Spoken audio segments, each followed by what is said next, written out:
Entrons maintenant dans le vif du sujet. Il nous fallait un point de départ, un ministre révélateur de tout ce qui s'est passé ensuite dans l'éducation nationale. Celui que nous avons choisi parlera aux plus anciens, sera sans doute découvert par les plus jeunes. Déjà, à son époque, il était question de remettre en cause le baccalauréat. Déjà, il était question de remettre en cause le statut des professeurs. Déjà, il était question d'autonomie des établissements scolaires. Déjà, il était question de la promotion de l'anglais, la langue du business international. Et déjà, il était question de réduire les mathématiques, cette discipline qui organise, paraît-il, la sélection. Bref, attaquons en images et engageons la discussion. En juin 1997, Claude Allègre est nommé par Lionel Jospin ministre de l'Éducation nationale. Je m'occupe depuis 16 mois de l'éducation nationale à plein temps.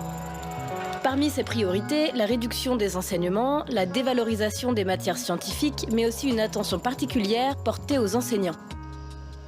Il y a beaucoup trop d'absentéisme dans l'éducation nationale et il faut mettre fin à ça. 12% d'absentéisme sur le territoire national, c'est beaucoup trop. 3% et non 12%, les chiffres sont faux, mais qu'importe, le ministre s'occupe ensuite des organisations syndicales. Parce que s'il y a des responsables syndicaux dans la salle, c'est pas des journalistes. Comment on laisse passer n'importe qui maintenant dans cette... Il n'y a pas de tri, alors ça m'étonne pas. Bravo, bravo. Très bien. Et Ah, c'est la tradition. Quand la tradition nous paraît bonne, on la garde. Quand elle nous paraît pas bonne, on la change. Claude Allègre est un homme clé pour comprendre l'éducation nationale. C'est lui qui ouvrira la chasse aux mammouths. Dégraisser l'éducation nationale est depuis une priorité. Les ministres successifs ont voulu s'y employer. Restrictions budgétaires, suppression de postes dans le primaire d'abord, diminution des heures de cours, autonomie, réforme du bac aussi.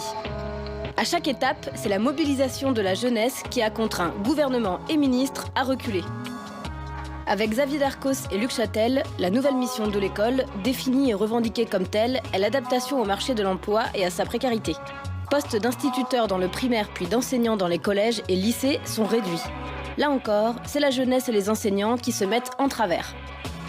Puis le Parti socialiste, dans le cadre de l'alternance, se retrouve au ministère. Vincent Peillon, Benoît Hamon et Najat Vallaud-Belkacem se succèdent. Programmes et horaires deviennent variables d'un établissement à l'autre, l'autonomie encore et toujours se développe, les enseignements sont à nouveau réduits, le socle commun de compétences est substitué à la transmission des savoirs. Mais plus avec Benoît Hamon qui abroge le décret du 29 mai 1950, le statut même des enseignants est remis en question. C'est alors qu'arrive Jean-Michel Blanquer.